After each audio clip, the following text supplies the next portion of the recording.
Wait. Go ahead. I need to be sure it's recording. It is recording. Okay, it is now. It is recording. Yeah, it is.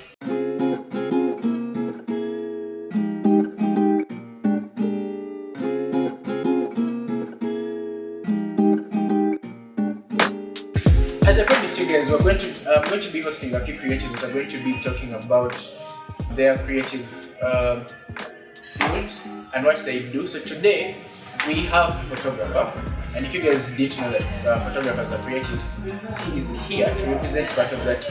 Just to answer your question, a creative is a person who is into the art industry, basically doing something related to art.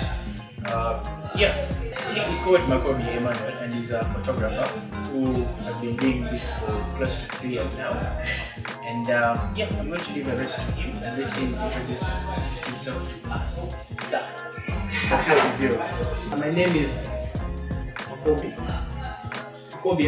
That's what my mother knows me as. My photography name is that boy shot it. So as you can see. So I am, I had to. So I'm that boy Makobi, and I'm a photographer. I've been a photographer for I think 3 years. I'll be making 4 this year, October 19.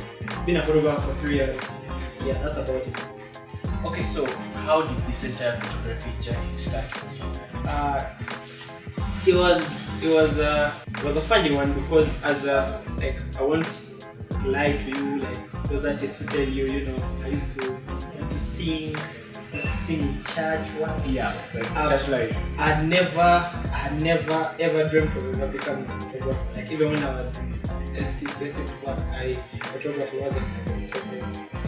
wasn't something that I wanted to do. But when I went to campus at Field Digital Design, my photography lecturer, I think, is the one that made me sort of like photography. She was just very passionate about it, and that's pretty much how I developed a love for it. And then when I did a small photography gig and got some money off it, which was like very little money, I was very happy. I was like, I need to try and be good at this so I can be able to make money off it. So for me, it's just something I discovered like way later in life. As a kid, I wanted to be a doctor.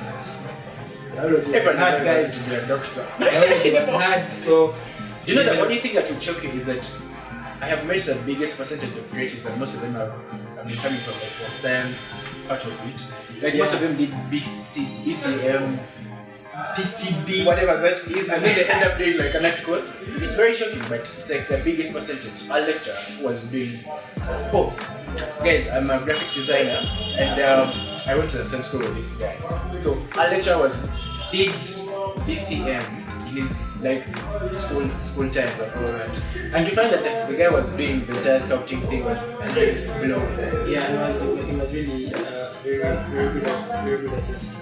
So is it safe to say that money was your turning point for photography? Truthfully, yes, I think so. Like, money wasn't, I would say it's a yes and no question. Yes, in a sense that yes, I wanted to make money, but it wasn't just, but no, in a sense that money isn't like solely the reason that I got into this. When I got into it, it was actually fun for me, and it just seemed cool to just walk around with a camera. Yeah, just looked cool. So anyway, I have seen your work grow from like a certain point to like up here, because I've seen you shoot photos for Paronis. Sunday Funday. We are shooting at La Paronis, guys. By the way, these guys gave us a space to like shoot. Shout out to them. Yes. The guys that usually come here to party Sunday Funday. This is your photographer, if you didn't know. So we're going to talk about the best experiences or good experiences you've had in your photography career for the previous 3 years. Yeah, the good experiences are really many. First, I think it has helped with my people skills, because I am a shy person. Most of you won't believe that. I still don't believe that, but it's okay. I'm a very shy person, but just doing photography makes you sort of like have to deal with people all the time. So it sort of like improves your people skills and stuff, because you have to keep talking to people. Like when people come to you and they want to hire you for a gig and stuff like that, so it helps with your people skills. Other good experiences, money, guy, money, you know. It's always about money with this guy, but okay. Yeah, I made some very good money off it. I bought my first camera using money from photography, so for me that was like, you know, good stuff for me. Also, it has sort of helped me not to be unemployed. Unemployed, okay. Yeah, because I usually To be among the percentage of unemployed guys in Uganda. yeah, so Yeah, it's helped me to sort of like fight that unemployment bit, and there's a bunch of good experiences. I can't like really, you know, break it all down. Girls too. Okay, so have you met other photographers that have done this thing before and have been doing it for quite some time? Have they told you, have they guided you on what to do and what you shouldn't do? Yeah, definitely. I have very many photographer friends, and there's like a few that I talk to like on a daily, and just look at people's work and, you know, compare with mine. Then of course there's some that I don't like, then there's some that inspires me. Like I have a friend of mine that shoots bars as well. Yep. So like every time each of us would have a gig, I would like always be like on his Instagram story, checking out his pictures and seeing what shot did he do this time, what should he do, and then I would try to do it the next time. Then he would, each time I would post my work, he would also keep checking and stuff like that. So yeah, there's been a bunch of guys that I've been able to learn from. Of course, I've been blessed to shoot weddings with more experienced guys. Over time, just learn how they do their thing, how basically how they handle their thing. So yeah, I'd say. So is it safe to say that in your photography you've been kind of versatile, basically everything? Yeah, I've been I don't know. Can we use the word whore in this? Yeah. We can use the word whore. Yeah, we can use the word. I've been a photography whore, so to say. Like I've tried out a bit of everything. I've done food photography. I've done some travel photography. I've done bars. I've done weddings. I've done Kids parties, yeah. Baby showers. I hate kids parties though, especially 1-year-olds, because they are. I hope your clients don't see this, but moving it's on. the truth, guys. Birthdays of 1-year-olds are usually just a chance for big people to just have a party, because the kid is one. He doesn't really care. Yeah. He's on his own things. He's sleeping. He's what. So there's no really formula to it. So I don't like. I completely agree with you on that. I don't like those. Then I've done baby showers. I think my first gig was a baby shower, by the way. So I've done very many baby showers, then bridal showers. So it's just been too much category. Also, for guys that need this guy, I'm going to leave his details, contacts, and all the social media accounts down below the video, so you find his stuff down there. Anyway, so what have been the most annoying experiences this entire time in your career? Photography, you've had, people you've met and everything. Most annoying, let me see. I think just speaking generally, like for all creatives, not for just photographers and stuff. I think one of the most annoying thing that sort of just spreads all through the creative industry is people not taking us serious, and people always wanting us to work for exposure. And what's most annoying is the guys that usually want you to work for exposure. You don't even have 10,000 followers on your socials, right? And for graphic designers, we've had people coming to us telling us, we're going to do it for you, and we want you to help us do a logo for 50,000. And you're like, but you run a company that is possibly turning up 200 mil per month, and your logo is basically your representation to like the entire public, and you want to pay 50,000 for that. Most of the times you're like, what the hell? I don't know. And then they always think it's just you're just going to sit on a computer, open it, and just press a few buttons and stuff. And my head, I'm like, why don't you come and press them yourself? Right. And it's funny because I think maybe we use like Word or like Excel to like do logos, which is like the funny part. Yeah. But let's leave it at that. Yeah. So yeah. So there's been that, and then of course there's so yeah, I think for me, like the most I would deal with the rest.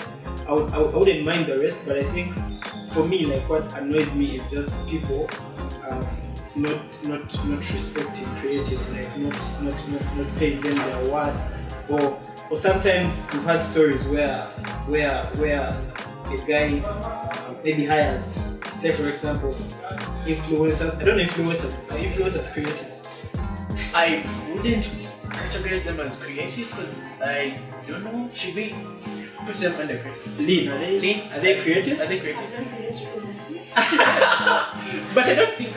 Okay, just use an example. We've had stories where okay, there are photographers, there are influencers that are coming from point of copywriters, because copywriters are creatives. Yeah, and then there are other guys that are also coming from points of okay, let me ask. PR. Are all content creators creatives? Yes. So they so influencers are creatives. if online content creators are considered creatives, then they are. Then they are. Okay, so yeah, back to my point. Like we've had instances where like I've been, like, I think past 2 weeks I've been on Twitter. There's guys that were not influencers, that were not paid and stuff. So there's always that stuff. Like man, a guy comes and hustles and pushes your event and stuff like that, and then in the end there's no money. And what's usually like most annoying is people would rather spend money on stuff that don't even like matter in the entire evening. Yeah, and they won't want to like pay photographer, pay influencer, pay And these are the guys that have been pushing the event from like and these are the guys that are pushing your event from the stuff, and then the event gets done, your event was successful, guys showed up, people made money, and then they're not paid. All of a sudden. Like all of a sudden they're not paid, and then the guy has to like keep chasing for his dime and stuff, man. But guys, so for me, like that's like the most annoying thing. Like people always want to take us for a ride. It's very annoying. Okay, so to guys out there that ask for our services and they don't want to like pay for the services, please, if you're coming to us, make sure you have a budget set aside for the kind of work that you're going to do, so that we're not among the people that are going to demand for money for months. And you know what's funny? They'll always come at you. They'll always come at you and tell you, so this gig is not paying so much. Like we don't have a budget for photography or for this, but they don't pay much. But like other gigs will keep coming in. Yeah.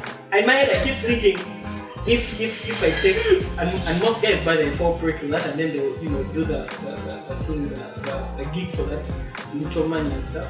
But my point is, once you do that at that price, the next time when another gig comes up, and they'll go much want to offer the same amount. Yeah, or they'll go to somebody else and sell them the same bullshit and tell them, this gig didn't pay much, we don't have a budget right now, but another gig will be coming through. So for me, like once a client comes to me and their selling point is that, I always like sort of just. So in the creative world, we call these clients from here. They aren't from here though, but it's like the entire idea is that these guys don't want to pay for the services that we offer them, and they still want our services in the end. So please, I'm going to repeat this like 1,000 times. If you're going to employ creatives, give them their money. I don't know how many times I'm going to emphasize this, but pay creatives for that. I've seen guys that put out ads that advertising photographer, like they're looking for like one person who is. You remember the case. You can mention the. We can't. We can't. Yeah, let us leave that out. The football club. The football club. They were looking for, like they'll put out an advert, and they want like a particular position, and they'll name like 5 jobs in there. Then those 5 jobs, the person is getting paid a salary for one. Yeah, and you see, here's the thing. It's not like everyone can, not even everyone. No one can be a photographer, a videographer, a copywriter, an influencer, a content developer, social media manager, and then a graphic designer. As in, what in the heaven are you doing? You can find other people to do most of these things. You can maybe split the budget if you have like 5 meals set. These guys never have like 5 meals set. It's like 800K for all these things, and that's like the most annoying part. Like you look at an advertisement, and the workload that the person is supposed to have is like work for like a whole advertising agency. Like you need to hire a whole team to do all that stuff. So in simple terms, mujoga. Mujoga. Saana nga tufudde banoonye wasinga okubeera enkwe nnyingi omutwe ogwo baguteeke eyo. Mujoga. You guys should stop, eh? We are tired. That is the word. And I feel like most creatives haven't like been pretty much represented out here. So it's like we don't have a voice to guys that can tell these guys that please, this is how it's supposed to be done in like the entire creative world. Yeah. This is how you're supposed to like treat creatives and all that. Most guys don't know. It's like it's a sad story, but it actually happens. It has happened to most guys out there. Most guys that might be watching this, they have had their most learning experiences, worst experiences that had clients not to pay them. I've had very many of my friends who are graphic designers, photographers, copywriters, content creators, basically the entire creative world, saying they have met clients that don't want to give them money after working. And I feel like it's a very sad thing, and I still feel like it should change. So for any creative out there, another thing is that most of the times when like moving away from that, is that back then when we were still in school, we were always told like when we go outside we're going to find very bigger budgets for like and that stuff never happens at all. Would feel very cool pressing our computers like want to be balling after this. Exactly. And you come out here and it doesn't work. And it doesn't work out. Like it's and I think the very first time I got out here, my first logo job, it was a poster. It was 50,000. Like the guy gave me 50,000 to do a poster that was meant to be for. I'm not going to mention the person, but the event was even supposed to be in Chigali. So I did something that was going to cross borders for 50,000. After some time, I sat in my room. Exposure. Where has it gotten me now? But anyway, it used to be part of my portfolio, but now it was taken out. It brings back bad memories. Yeah, bad memories to be exact. But yeah, for creatives out there, it's a process. You're going to start off on a smaller scale because don't come out here with the hype of expecting to get more money. It's never a lot of money for the first time you step out here. First try and perfect your craft over time. So people are going to find it easy to give you the money because of your portfolio. Yeah, or like how the sad part about this field is you don't have like when you're getting your first gig, it's going to take someone to have to take like a wild take a wild guess of you, to sort of like trust you to because they'll ask you what work have you done, and you've not done any work or stuff, but there's always going to be like that one person that will just take a chance on you. So like when they take a chance on you, you need to be able to grab that chance with both your arms, and then so when the person gives you a chance, so how you take it from there is all up to you. So you can either do very good work and then like just skyrocket. And as you can see, I am not dead. Exactly. Yeah. So another thing I feel like as a creative out there and you've been doing, you can still do your personal work on the side most of the times when you're not busy.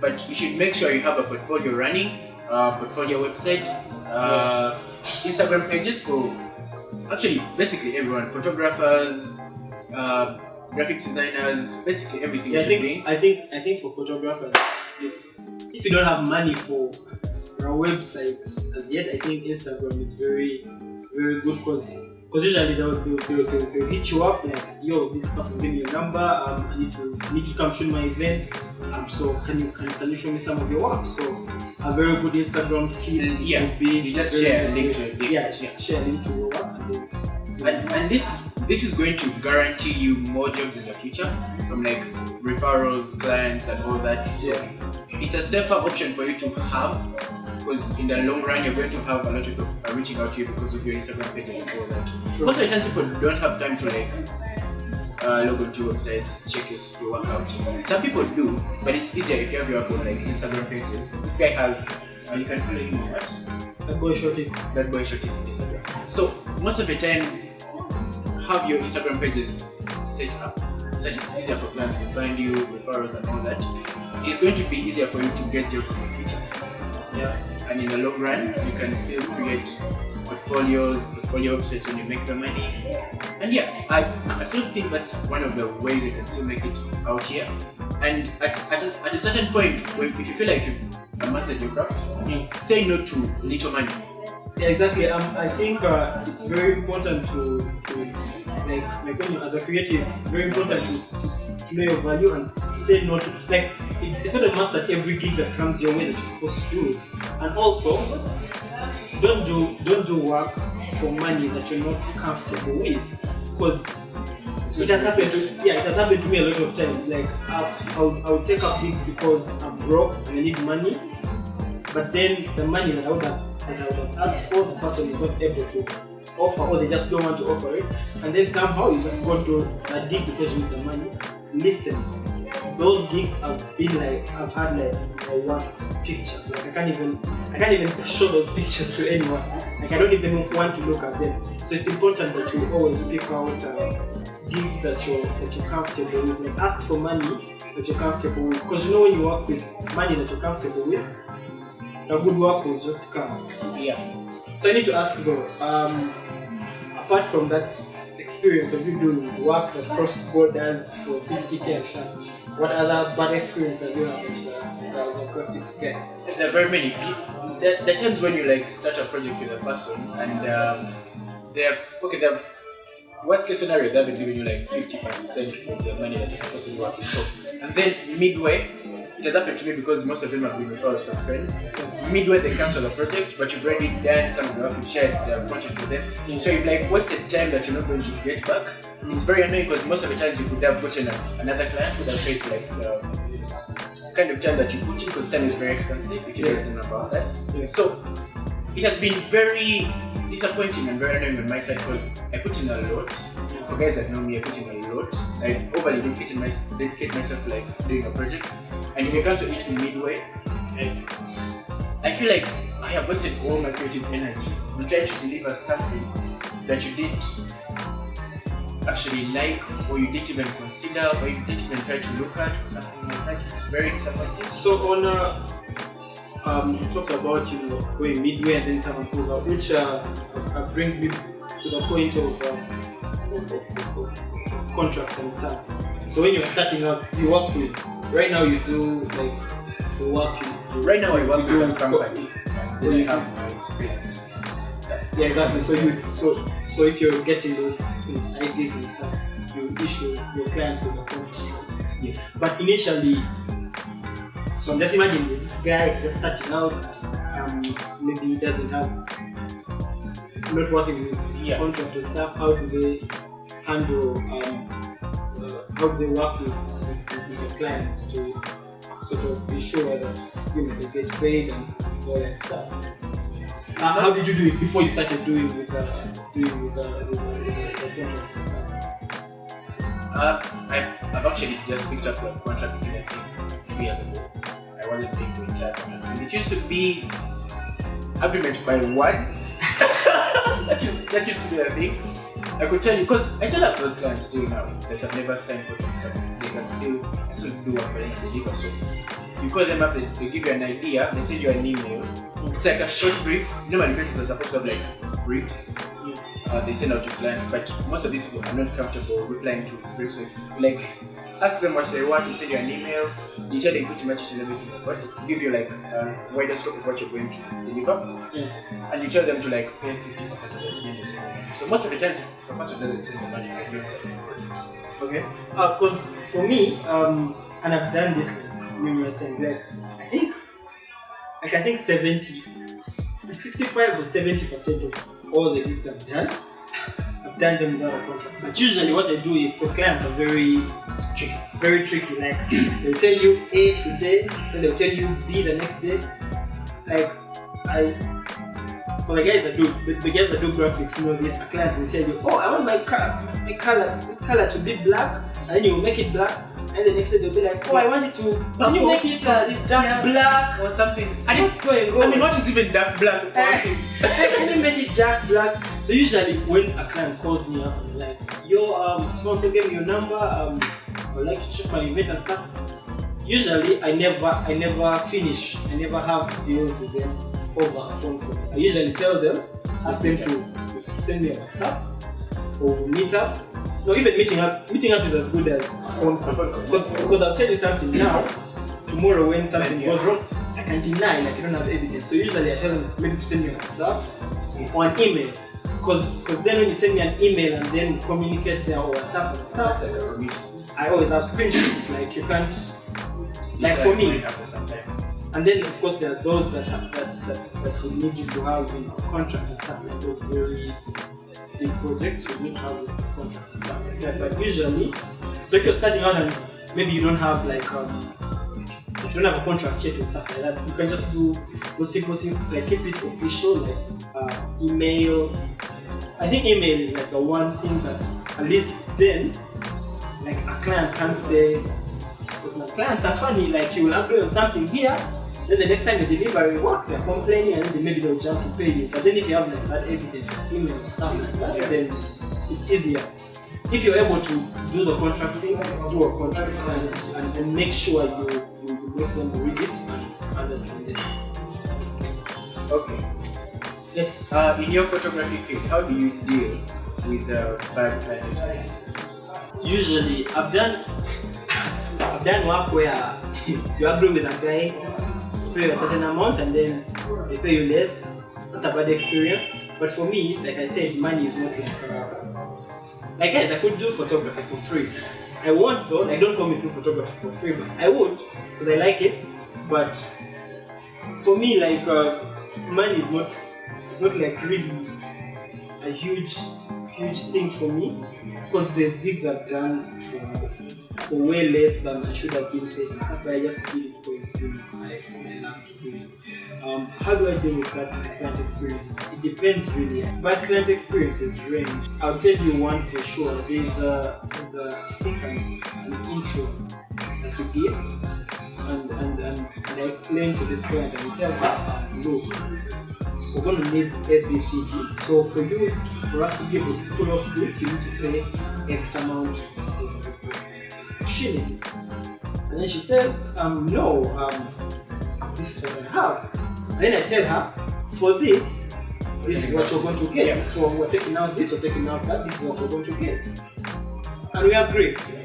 We agreed very well. She's like, yeah, we'll go with that. So she pays her money. So it reaches the day and we're there shooting, and then she's complaining, asking for services that she didn't pay for. So for me, like on the intro, I was already like getting annoyed with the bride, because she was telling us to do stuff for services that she basically hadn't paid for. So I was getting like so there's always those. So these days I make sure I explain to the client clearly, like in detail, whatever is going to happen. And then if they don't agree or stuff, then I like just clearly explain to them. Like those are hard to control, because like when they're talking to you, they'll be very hard and stuff, and they just turn into these monsters. But how to deal with bad client experience is just I think just communicate better. Yeah, and also learn from your mistakes. Yeah, and also just learn from your mistakes. Because client always and how do you think you can change the way people view the entire creative space? It's a hard question, but I think let's start with the pay.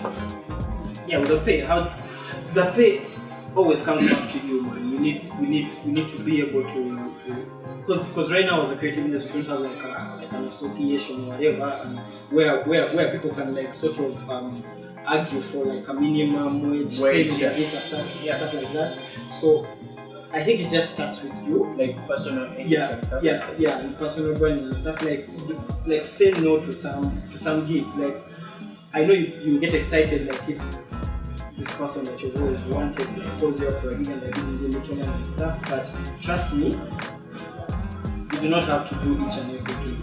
Also, I feel like some people are going to tell you it's not about the money, it's about working for a company. But that's bottom line is always about the money. Yeah, it's always about the money. Like let them not deceive you, because it doesn't make sense you doing work for like a huge company and stuff, and and the photographers will always say, "Oh, we shall give you credit, shall photo credit you." Like, And come on, man. guys barely look at this stuff. Yeah, like I barely pay for this stuff. It doesn't make sense you doing work for like a very huge company and stuff, and then body more of man, they need to pay. But Jaka So I think so I think it starts with us. Like I've had instances where we would like chase away work because the money is maybe little, and then this person goes to another person, and the other guys just take on the gig. Meanwhile, the guy they've taken the gig to, you're like, boys, you're always talking like, man, you can't work for this money, and they take them that and they do that gig. And I still feel like we should also go to other creatives out there. If we agree on not doing logos, an example, for 50,000, it should be a universal thing. It should. At least amount of money be 300,000 for any person who comes. Yeah. Because the thing is, a person is going to come to me, a client, and I tell them this amount of money I can do a logo for 300. But then there's some other person out there who can do a logo for 50,000. So why am I even doing what? So it means I don't have any job.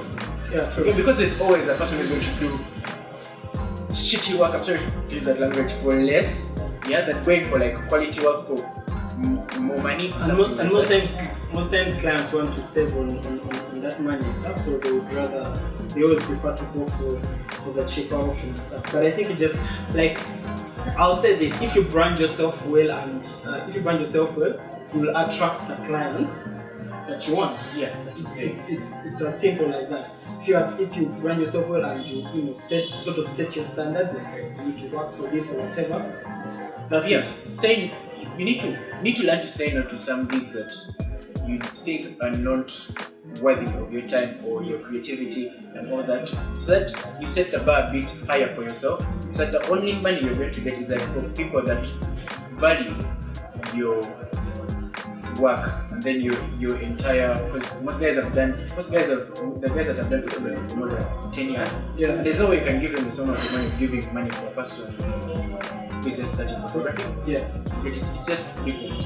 True. And for a person, you need to set your standards a bit higher for most of these clients out there. So they're going to try and use the fact that you're starting out, and you're not saying no to something, and they're going to always end up giving you little money. And to guys that employ creatives in their workspaces, most of these creatives are like your backbone to your clients and all that.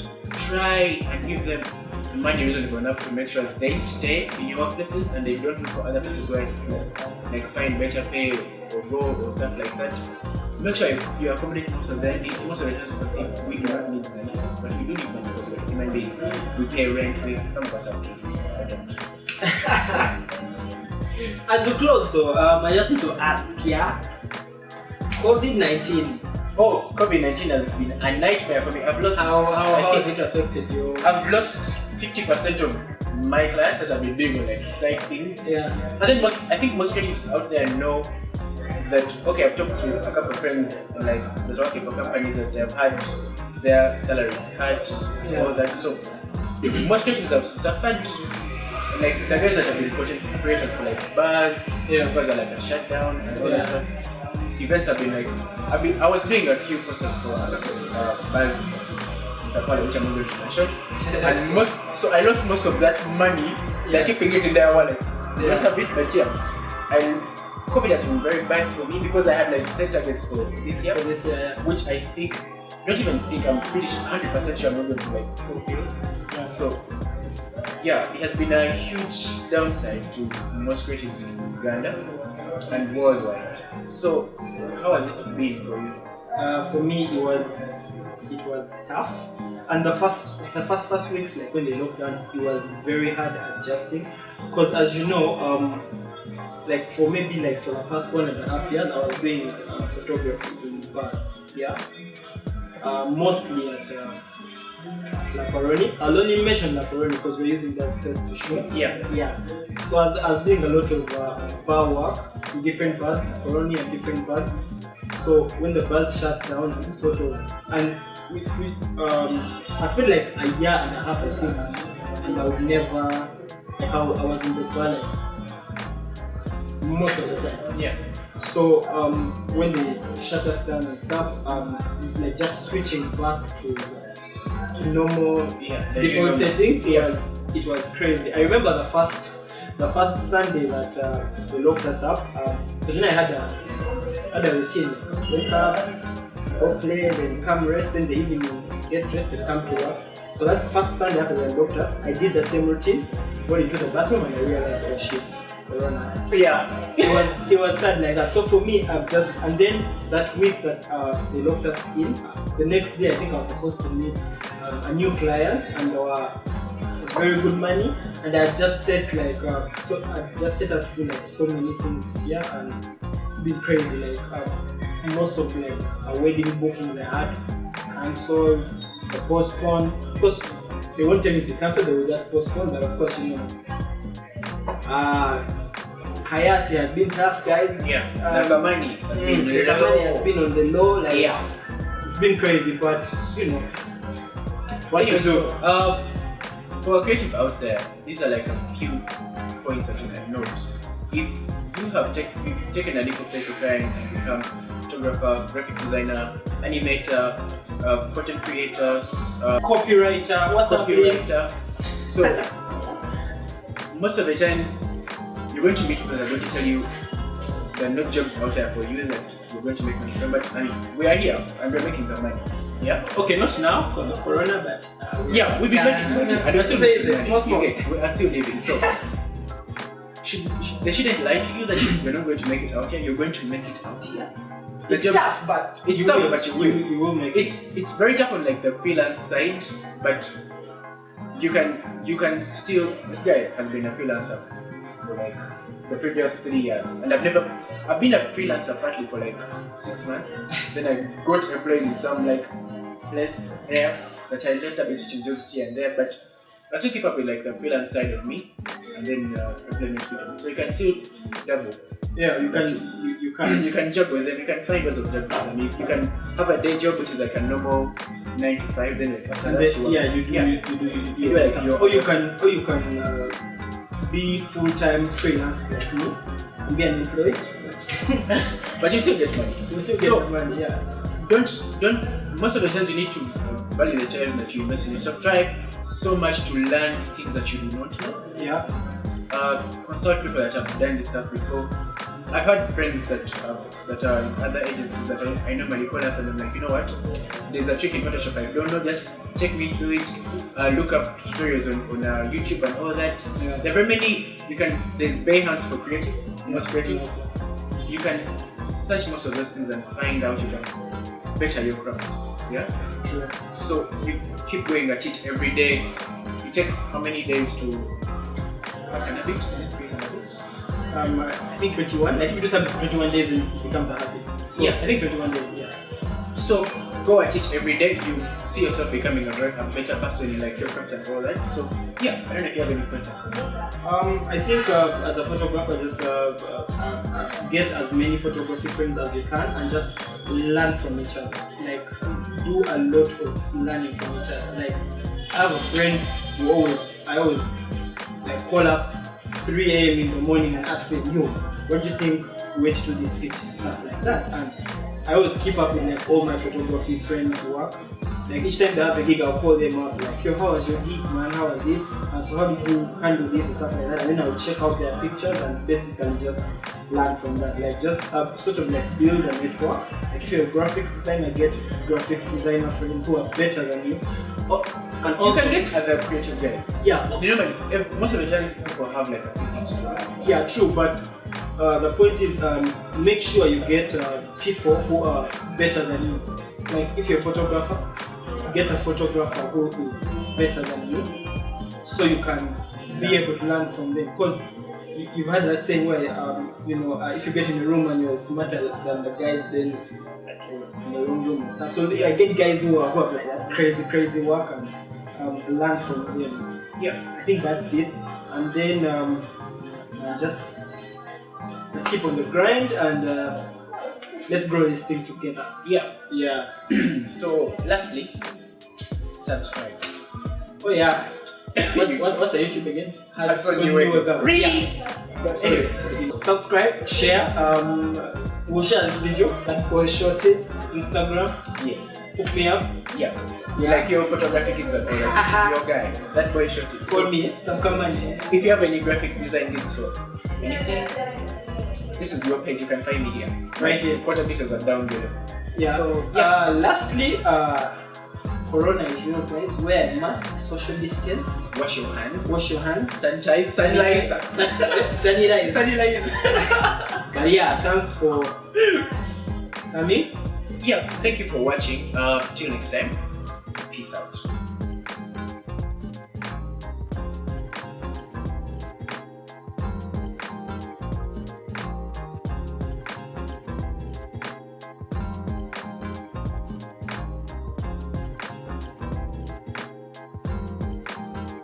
We're done. Switch off.